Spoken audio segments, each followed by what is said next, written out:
Number 2, xy dx plus y to the fourth minus 3x squared dy is equal to 0. So what type of differential equation is this? So we try to manipulate. Let's check whether it can be linear dE or Bernoulli's dE. Let's try to check whether it's linear or Bernoulli's dE in x. So if it's Bernoulli, or if it's linear in x, we should have dx over dy plus p of y times x is equal to q of y. So linear dE in x. But if it's Bernoulli in x, we can have dx over dy plus p of yx equals q of y x raised to the n. So Bernoulli's dE in x. So what we will do is we can multiply both sides by what? So since we want dx over dy, we can eliminate the xy here in the dx so that the dx over dy will just have a coefficient of 1. So I can multiply both sides by 1 over xy. And then, since we want to have a dx under the dy under the denominator, we must also multiply 1 over dy. Okay, so let's try to multiply both sides of the equation by 1 over x dy. So if we multiply 1 over xy dy times xy dy, we will cancel out the xy dy, the xy. We are left with dx over dy plus multiplying this expression by 1 over xy dy, we can cancel out the dy. So we will have y to the fourth minus 3x squared divided by xy equals 1 over xy dy times 0, 0. Now we can divide each term on the numerator by xy. So we'll have dx over dy plus y to the fourth divided by xy minus 3x squared over xy is equal to 0. Then simplifying further, we'll have dx over dy plus y to the fourth divided by y. So you cancel out the y to the fourth becomes y cubed. So therefore, we'll have y cubed over x and then minus 3x squared over xy. You'll cancel out the x. We will just have x to the first on the numerator. So we'll have 3 over y, 3x over y equals 0. So I think it will become Bernoulli's dE in x because I can just transpose this this y cube over x here on the right side. So therefore, we will have dx over dy, then minus 3 over yx, excuse me, equals to negative y cube over x. Right? So it is Bernoulli's dE in x now. Because if we try to pattern the given dE to this form, we can have p of y, the function of y multiplied by x is negative 3 over y, right? So negative 3 over y, and the q of y here is the function of y. On the right side, we can have negative y cubed. So q of y is negative y cubed.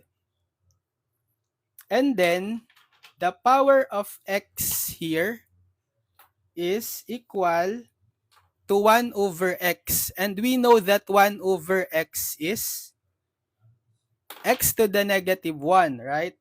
So we can rewrite also as negative y cubed x to the negative 1. Therefore, the value of n here is negative 1. So indeed, this is a Bernoulli's DE in X. So how do we solve if the DE is Bernoulli? We can transform this in terms into linear DE first by substitution.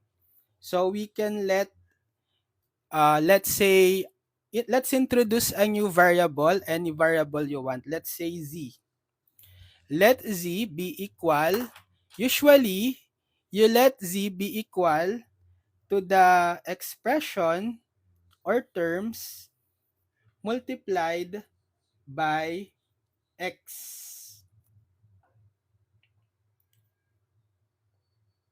Or actually, before we do that, let's eliminate first. Before we apply the substitution, let's eliminate first the power of x. The power of x here. Let's eliminate the x to the n. So the power of x here is x to the negative 1. How do we eliminate x to the negative 1? In negative y cubed. We multiply this both sides by x. Multiply first both sides by x. So if you are given Bernoulli's DE, you try to eliminate first the power of x in q of y. So if we do that, we will have x dx over dy, and then x times negative 3 over yx, so that's negative 3 over yx squared, equal x times negative y cubed over x, so you will cancel the x. You are left with negative y cubed. Now, we can apply the substitution. So we let z be equal to the power of x, the power of your dependent variable, which is x squared. You can also add the negative if you want. So let's add the negative here. So we let z be equal to negative x squared. And then we differentiate. So the derivative or differential of z is dz. The derivative or differential of negative x squared, that's negative 2x dx by power rule. So if we try to substitute the value of x dx here, we just need to get rid of this negative 2 by dividing both sides by negative 2. So we'll have negative 1 half dz is equal to x dx. So we substitute x dx with negative 1 half dz. So x dx now is negative 1 half dz over dy. Then minus, so since we included the negative in the substitution, we'll now have positive or plus 3 over y x negative x squared equal to z. Then equal to negative y cubed. So for this to become a linear DE in Z, we just need to get rid of this coefficient of negative 1 half. So how? We multiply both sides by negative 2, right? So if we multiply both sides by negative 2,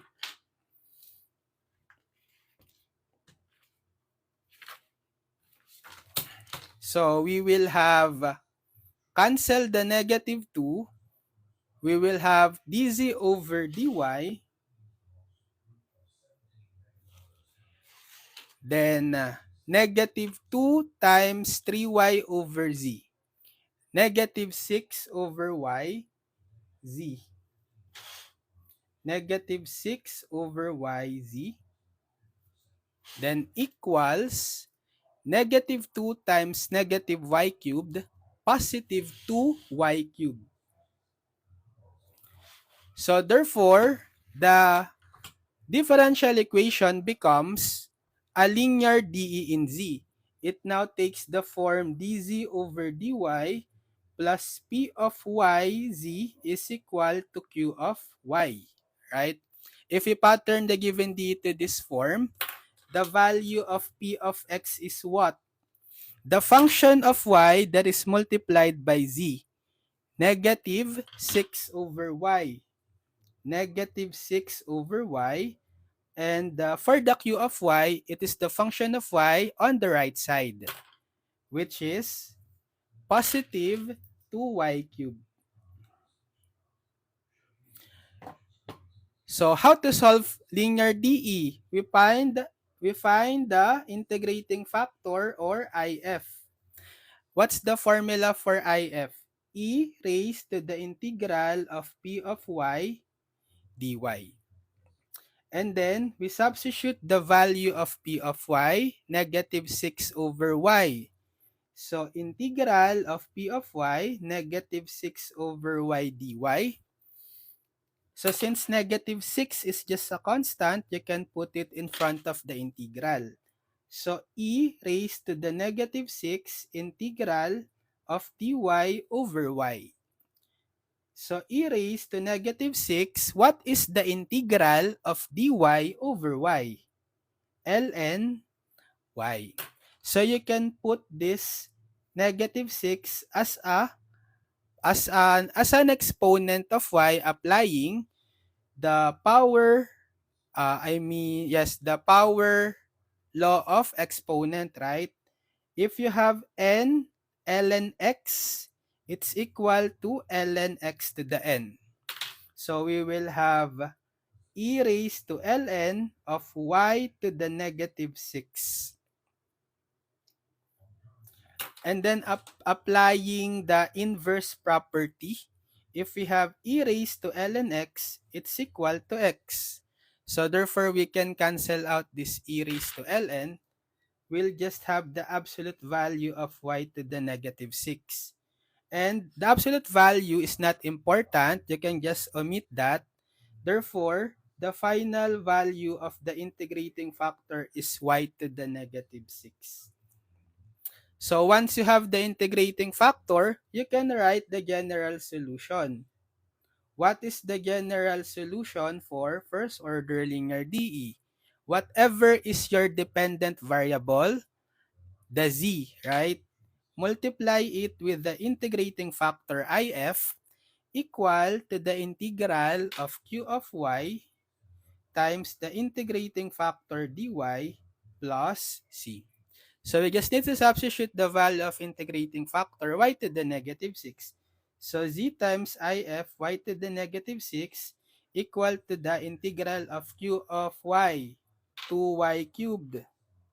Then times the integrating factor y to the negative 6 dy plus c. So therefore, we have z y to the negative 6 equal to, we can just put the constant 2 in front. So 2 integral of multiply y cubed times y to the negative 6. So that's y raised to the sum of the exponents. 3 plus negative 6, negative 3 dy plus c. So we have, I'll rewrite the y to the negative 6 as 1 over y to the 6 so that we get rid of the negative exponent. So this is also equal to z over y to the 6, then equal to the integral of y to the negative 3 dy. We can apply power rule. So 2 times the integral of y to the negative 3 is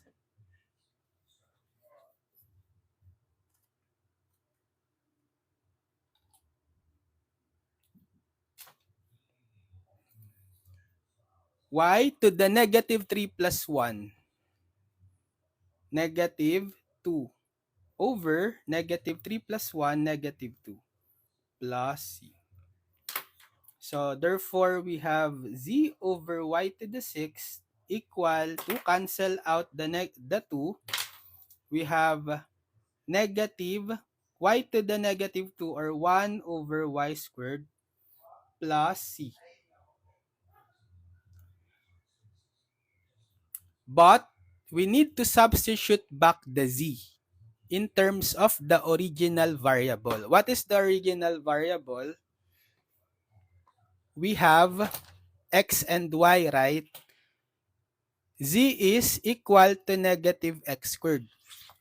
So we substitute the z with negative x squared over y to the 6 equal to negative 1 over y squared plus c.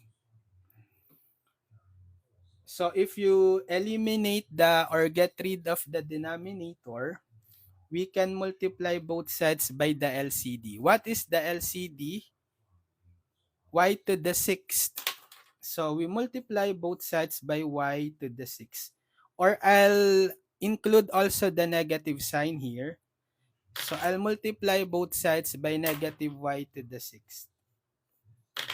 So negative y to the 6th times negative x squared over y to the 6th. So cancel out the y to the 6th. You'll have negative of negative x squared, positive x squared. And then equal to negative y to the 6 times negative 1 over y squared. So that will become positive y, canceling out the y squared, y to the 6 will become y to the 4th. So positive y to the 4th.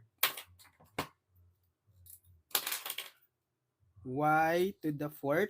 And then negative y to the 6 times c, negative c y to the 6th.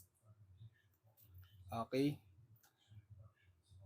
So if you absorb the negative 1 in the c, you can have x squared is equal to y to the 4th plus c y to the 6th, because c can absorb any constant that is multiplied by it, this time the negative 1. So I'll just make it positive c, right? Negative 1 is absorbed by c. Or if you try to factor out y to the 4th, you can have x squared is equal to y to the 4th times 1 plus c y squared. So this is the general solution.